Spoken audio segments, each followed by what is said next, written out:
Halo teman-teman semua, udah lama ya nggak upload tentang kamera. Terakhir itu saya review kamera itu mirrorless Nikon 1J5 dengan lensa Canon. Sekarang saya mau ngasih tahu kamera yang pas untuk videographer tapi harganya murah. Sebelum saya mulai masuk ke kamera apa yang saya punya, teman-teman harus tahu dulu, untuk menghasilkan suatu video yang baik itu teman-teman harus tahu resolusi video, lalu mengetahui frame per second suatu video, mengetahui jumlah sensor atau berapa piksel yang ada di kamera teman-teman, mengetahui fasilitas apa aja yang ada di kamera, mengetahui juga berapa banyak ragam lensa yang ada untuk kamera Anda. Karena kan nggak bisa Nikon pakai Canon atau Canon pakai Nikon atau pakai Sony tanpa alat bantuan. Nah, alat bantuan itu adapter harganya sangat mahal ya, dan belum tentu juga ada. Kalau misalnya mirrorless pakai lensa DSLR itu pakai adapter lagi, dan saya pastikan adapter itu mahal. Jadi dengan budget yang ada, budget yang minim, itu harus memilih kamera yang pas. Nah, pertama kita harus mengetahui resolusi video. Kak, resolusi video itu yang bagus untuk menghasilkan suatu video itu berapa sih? Lalu apa sih frame per second? Nah, mengetahui resolusi video kita bisa ke setting pada suatu kamera, ada di menu setting, lalu kita bisa pilih di situ kan. Tiap kamera ada fasilitas resolusi videonya, ada yang mencapai HD high definition itu 720 kali sekian 360, lalu ada full HD itu di 1980 kali 1080 frame per second, lalu ada 2K, ada 4K yang sampai 4800 kali berapa itu udah tinggi. Nah, untuk teman-teman mengetahui resolusi yang bagus untuk saat ini, untuk review produk, lalu vlogging, lalu bikin video dokumentasi, lalu bikin video sinematik, itu cukup di Full HD di 1980 kali 1080. Jadi kalau mau setting video pilih yang 1980 atau 1080. Lalu frame per second itu ada 15, 25, 30 sampai 60 dan seterusnya. Frame per second itu jumlah foto dalam 1 detik. Jadi misalnya 30 frame per second itu ada foto yang bergerak sebanyak 30 buah, lalu dirangkum dalam 1 detik menghasilkan suatu video, karena video itu terdiri dari foto-foto yang bergerak. Nah, semakin baik kita pilih settingannya 30 frame per second, video yang kita hasilkan semakin baik pula. Lalu kita pilih 60 frame per second, nanti foto bergerak itu yang ditangkap dalam 1 detik itu ada 60 buah.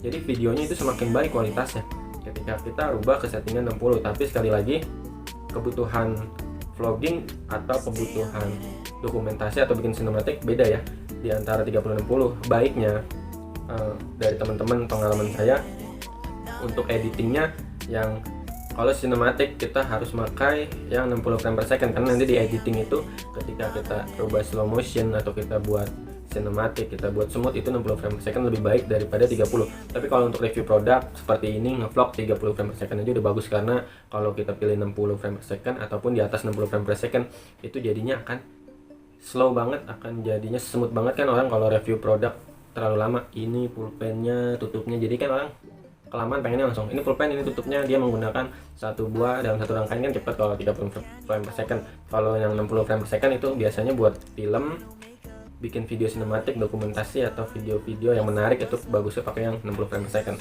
Nah, ketika kita mengetahui resolusi, baru kita lari ke fasilitas yang ada di kamera tersebut. Apakah kamera tersebut sudah memiliki mic eksternal?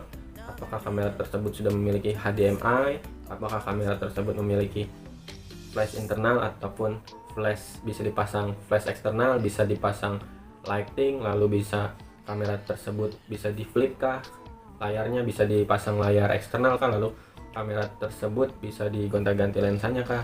Itu dulu yang kita pastiin ya. Jadi habis resolusi video, nanti ke fasilitas mic tadi udah jelas, lalu ke fasilitas lensa yang beragam. Jadi kalau mirrorless sama DSLR untuk saat ini tentunya lebih banyak lensanya itu DSLR, makanya kenapa mirrorless waktu itu saya ganti ke DSLR, karena mirrorless itu butuh dana yang lebih banyak, perlu adapter, dan lensa mirrorless itu mahal banget. Seperti lensanya Nikon itu nggak ada yang murah mirrorlessnya, langsung adapternya aja untuk Nikon 1J5 itu untuk dipasang ke DSLR itu adapter otomatisnya bisa 2.700.000. Kalau untuk adapter manualnya sih murah, cuma kan kekurangan adapter manual, fitur-fitur yang ada di suatu kamera tersebut jadi hilang, nggak bisa kita gunain karena kita harus pakai mode manual. Nah, kalau kita mau pakai mode otomatis, kita harus beli adapter yang otomatis yang harganya selangit itu. Nah, langsung aja, kamera apa sih yang saya beli dengan harga 3.500.000 tapi resolusi yang dia punya Full HD, dia frame per second yang dia punya 60 frame per second, fasilitas yang dia punya mic eksternal ada, HDMI ada, bisa dipasang layar tambahan untuk viewfindernya, lalu dia memiliki hot shoe buat lighting, buat flash eksternal, dia juga memiliki beberapa macam lensa banyak banget. Itu saya pilih Nikon D3300 ya, ini keluaran 2015, saya beli second. Kalau barunya masih ada di harga 5 juta, tapi saya beli second dengan shutter count-nya waktu itu masih di 30.000, jadi masih baik ya. Lalu saya pilih kamera ini karena sekali lagi dia memiliki resolusi yang sudah Full HD, per second-nya sudah memumpuni 60 frame per second.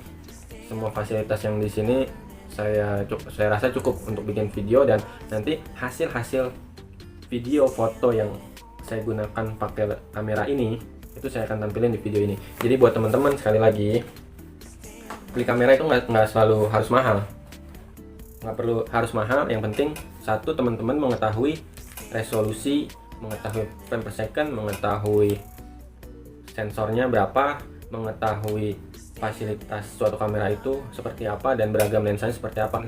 Lalu terakhir, teman-teman harus mengetahui titik fokus yang ada pada kamera tersebut, itu melalui viewfinder ataupun live view yang ada di LCD-nya. Soalnya kalau kita nggak mengetahui titik fokus yang ada pada kamera tersebut, itu udah dipastikan hasil gambar yang Anda foto ataupun tangkap video itu akan blur ya, akan buyar. Tapi kalau kita mengetahui titik fokus yang ada pada kamera ini, kita membidik secara tepat, apakah kita akan bidik foregroundnya, apakah kita akan bidik backgroundnya, apakah kita akan bidik matanya, bibirnya, atau tubuhnya, itu semua kita bisa bidik langsung pada titik fokus yang ada di viewfinder.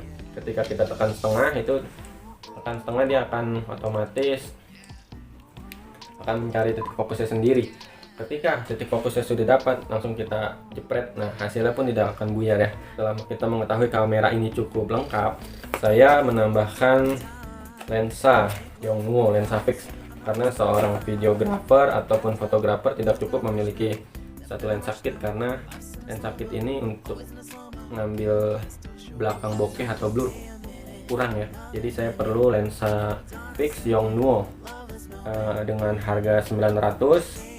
Ini untuk blur ataupun video otomatisnya juga bisa menangkap titik fokus otomatis, bisa manual bisa, bunyinya smooth banget. Lalu hasilnya pun keren, nanti sekali lagi saya tampilin di video ini berupa hasil foto dan video yang saya gunakan dengan kamera Nikon D3300. Dan saya memiliki 3 buah baterai, karena kalau satu baterai kurang ya untuk suatu job. Lalu saya memiliki mic eksternal juga, saya beli juga flash ya, flash eksternal dari Godox T520 untuk foto di dalam ruangan, karena kalau kita hanya mengandalkan flash internal itu kurang banget. Jadi kita harus memiliki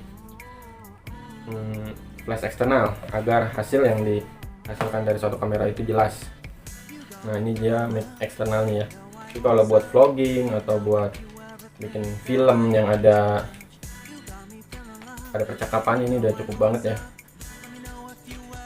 Apalagi kalau misalnya ditambahin ini lampu lighting LED, bisa dipasang on-shoot di sini. Cuman lightingnya nggak saya contohin karena lagi dipakai buat video kali ini, jadi nanti saya kasih gambarnya aja nih seperti ini. Ya teman-teman pasti udah pada tahu ya, lighting seperti ini murah kok. Ini saya beli di 100.000 doang. Lalu saya beli lensanya tadi 900, saya beli flashnya ini kalau nggak salah 400-an. Saya beli baterai tambahannya ini yang bukan orinya tapi kualitasnya pun cuman 80% nih dari aslinya, jadi masih bagus. Lalu saya beli tadi kamera 3.500, udah bisa menghasilkan beberapa project pre-wedding, foto produk, ataupun outingan perusahaan-perusahaan lain. Jadi udah cukup lah kalau teman-teman mau bikin videographer ataupun fotografer menggunakan Nikon D3300, tinggal sekali lagi berkarya aja dulu. Terus hasilkan kualitas foto video yang baik melalui pemahaman video, melalui pemahaman resolusi frame per second, melalui mengetahui titik didik yang ada di kamera tersebut, titik fokus yang nggak fokus terhadap muka ataupun mimik dari seseorang nanti yang akan menimbulkan missing pada suatu foto ya, seperti itu.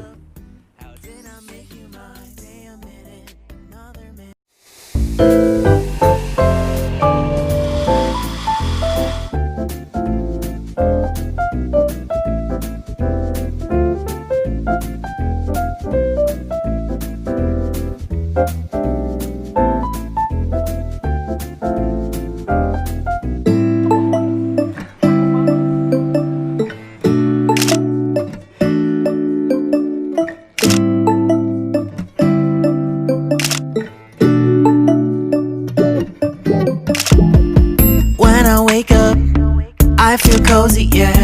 Can you hold up? Don't need no coffee yet. Got no makeup. How do you look so fine? Plus up, plus up. How did I make you mine? Stay a minute, another minute.